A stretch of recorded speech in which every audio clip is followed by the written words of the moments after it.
So you know the cost, but you don't want to tell us until the end of the year.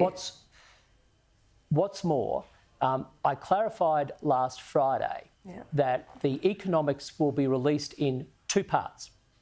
Part one is to clarify the lie that Labor has been perpetrating, where it was found out it's not $122 billion, it's $642 billion. Now, report two will look at the coalition's economics.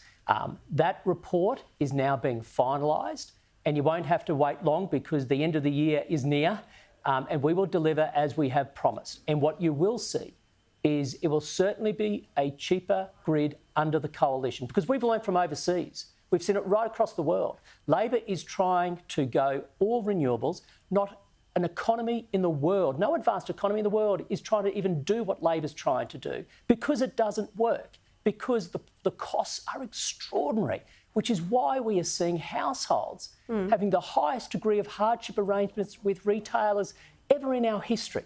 Over 600 families every single week are signing up to hardship arrangements for their electricity because they can't pay for it, Laura. And yet, even yesterday, even this morning, better still, the acting Prime Minister, even after Uhlmann's doco, is out there saying, oh, renewables are the cheapest form of energy, and backing in Labor's plan for a renewables-only grid, when it has been proven it is 5 times more expensive than what they've told the Australian people, and prices are only going to skyrocket, yet they continue to lie to the Australian people. They legislated it for none less. I mean, this is legislating a lie. And here they are continuing to tell the Australian people prices are coming down, but Australians now know the truth because they're getting it in their mailbox. They're getting in their inbox. The bills keep going up, Laura, which is why we've done the work as a coalition. We've made sure it's been done comprehensively. We've made sure modelling has been done independently, completely transparently.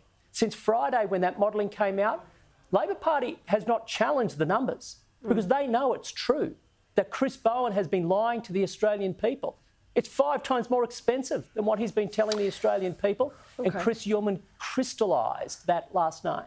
With the Trump re-election and his previously well-canvassed views on net zero and the Paris climate targets, will the coalition remain signed up to that? Yes, we will. Why? I think with all the argy-bargy in Australia on climate change and energy, at least we do have a degree of consensus on the need for us to get to net zero by 2050. And the work that we have done as a coalition has always been driven by one thing, and that's what's in Australia's best interest.